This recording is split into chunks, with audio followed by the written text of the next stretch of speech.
Welcome Hello. to Ego Netcast. I am Martin Lindeskog, and today Hello. I'm talking to Alex Genadinik. Hello, Alex. Hi. For some reason, it's hard to hear you, but yes, hi. How are you doing? All right. You? Yeah, I'm fine. So I will start out with reading from your Twitter profile. Entrepreneurship, engineering, marketing, writing, philosophy, books, and then a link to your books, and YouTube, and also a link there, and courses, a link to your courses. New York and San Francisco. And you have a site called problemio.com, and you joined Twitter on 2009, and you have impressive 6,088 followers, and you are following 456 people. So welcome, Alex, to the show. Thank you for having me. Yeah, and you reach out at podcastguests.com, and you send me a short bio there about your that you have created over 200 products and services, ranging from apps to books to online courses to coaching. And also your primary thing is to help and start growing businesses. And as you said, you could go there to problemio.com. And we could talk about your books, your online courses, and freelancing, social media, personal branding, etc. And I liked your addendum when you said the best of all is that you drink tea instead of coffee. So that we will end the show with talking about beverages. So starting out, what are you doing at the moment with your projects, hobbies, etc.?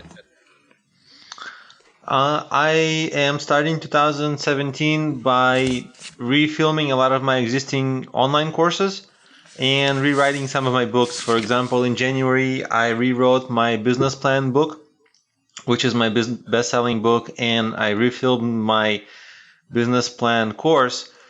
And I have a very innovative way of business planning, which is you can create a business plan with just 3 sentences. And we can talk about that. It's kind of the product, the marketing, and the finances. And it's a really easy way for people to get into business planning and then expand the 3-sentence business plan into a 1-page business plan, which then can be expanded into a full-length business plan. And it's kind of a ladder to business planning. So what I'm doing is redoing a lot of my books and courses to make them, in an attempt to make them the best in their class, wherever they are, on Udemy or on Amazon, in their category. Does that help? Does that answer your question? Yeah, very much so. Several years ago, I interviewed Tim Berry, the guru of business planning and marketing plans from Live Plan in Paolo's Alto software. So that was an interesting interview that you could listen to someday. And I'm curious to learn more about your 3 sentences business plan and how that could end up to 1 page and then a full business plan. Have you heard about this lean canvas and business model generation? Yeah, I heard of it. A lot of people ask about it. I use it sometimes. I think a lot of the items in the canvas, they are a little bit bulky. Yeah. They can talk about things they reference things that don't exist in every business, like maybe inventory or some kind of element that may not even exist in an online business, for example. So I think because I found the canvas a little bit not helpful, I was trying to create something that is helpful for entrepreneurs. And that's actually how I came up with the 3-sentence business plan, because the canvas wasn't really it wasn't really helping me. So I found the easiest way is to just 3 sentences, the product, the marketing, the finances, and then expanding on everything else that has to be relevant for that business. But I found that every business obviously has these 3 elements, because obviously they need the product or service that they offer. Then they need to have some way of promoting it, which is the 2nd sentence. And then the financial picture can either be how they get profitable, how they generate revenue, or whatever is pertinent for that business. But it's obviously another important element. So these 3 elements, I think they are core to every business. So I start with them and expand out. Oh, interesting. And in your Twitter profile, it said that you are in both San Francisco and in New York. So is there your main markets there on the East and West Coast? Well, that's just where I live. I mean, I sell these products globally, of course, because they're digital products and they sold on Amazon and Udemy. But I do move from. I mostly live in New York at the moment, and I move from. I travel to San Francisco quite often. Interesting. It's great to hear. So I haven't been in San Francisco, but I've been in the Big Apple several times. So great to hear. And I looked around a bit about your courses. You have impressive number there, over 100 courses, I think. And I'm writing books on tea. And as you said, that's your favorite beverage. So there I'm thinking of using Create Space. And I bookmarked a course that you had there on how to use Create Space for book cover and other things like that. Could you take that as an example? What's the content of that course and how you market it and so on, and how you came up with the idea of that kind of product? The ideas for my courses often come out of conversations that I have with my clients, things that they struggle with. And if I see that people struggle with the same thing time and time again, then it gives me a sense like, oh, there might be a course in there. I can make a course. For that particular course, it's a very simple and basic course because all I do is just walk the student through the steps of uploading their book on CreateSpace and on the Kindle using the CreateSpace editor. So it's a very straightforward step-by-step course. Most of my courses, they're more advanced. That course is very basic because it just shows you how to use the software. Most of my courses have to do with like advanced marketing strategies, or like this business planning course that I mentioned. They have original things in them that either I came up with or I figured out, or it's really hard to find elsewhere. The CreateSpace, it's a different animal. I didn't have big plans for it. I just thought like a few people would need it. Largely also, a lot of my clients, they also struggle with promoting books. And also some people come to me and they struggle with how to create a book if they're not a good writer. So I actually I have 3 books about that. I have a book on the CreateSpace, but the book that comes before that is how to actually write your book by either outsourcing some content or outsourcing the editing and things like that. And then, of course, the last part of this trilogy of these courses is how to sell your book and how to sell enough copies to be a best-selling author on Amazon. So so that particular CreateSpace course is just part of the 3. Yeah. Could you get, I see, I mean, I have an account on Udemy, but I haven't done so much. I have bought some courses. Do you have like a bundle there that you could categorize and get a package of similar books in a similar category and so on? Or how does that work? Udemy doesn't allow bundling. Okay. But I think you saw my website on problemio.com/courses.html, and there are discounts for almost all my best courses. And it's the biggest discount that Udemy allows is on that website. So I think that's number one. That's the best place. That's the best way to do it now because Udemy just doesn't allow the whole bundling thing. Okay.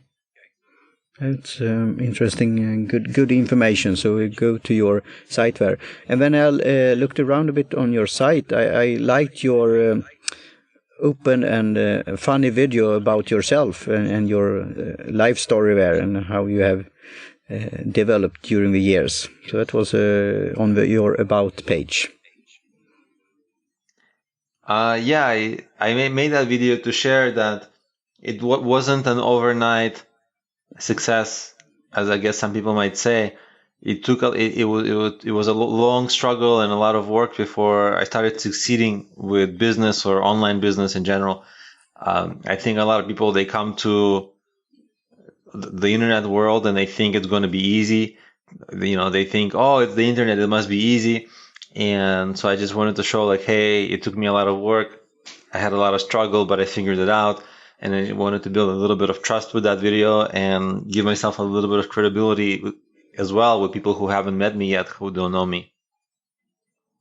Yeah, that's a very good thing. And that's the thing as the first time here that we talked through this podcastguest.com, and you filled out a form there, and I read your bio and then went to your site, and I will definitely, as an aspiring writer, check out your courses there on how to write a book and market it, and also this create space thing.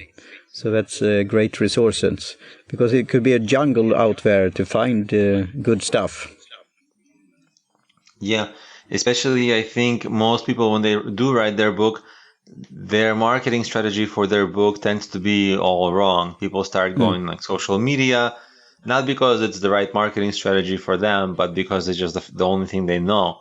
But when you write the book, when you're a self-published author, like I am, like you are going to be, as you're saying, then you're responsible for not only writing the book at a professional level, but also promoting the book at a professional level. So any amateur strategies that have to do with just randomly, as people call it, random acts of marketing instead of a succinct marketing professional strategy, that's the other big pitfall people fall into, is that they do random marketing here and there, like posting on social media a little bit, asking their friends to share, but not anything further, not anything too long-term or thought out. And then the book doesn't sell, and they wonder why it doesn't sell, and they get discouraged. So yeah, I can definitely help you with the whole cycle of creating and selling a book.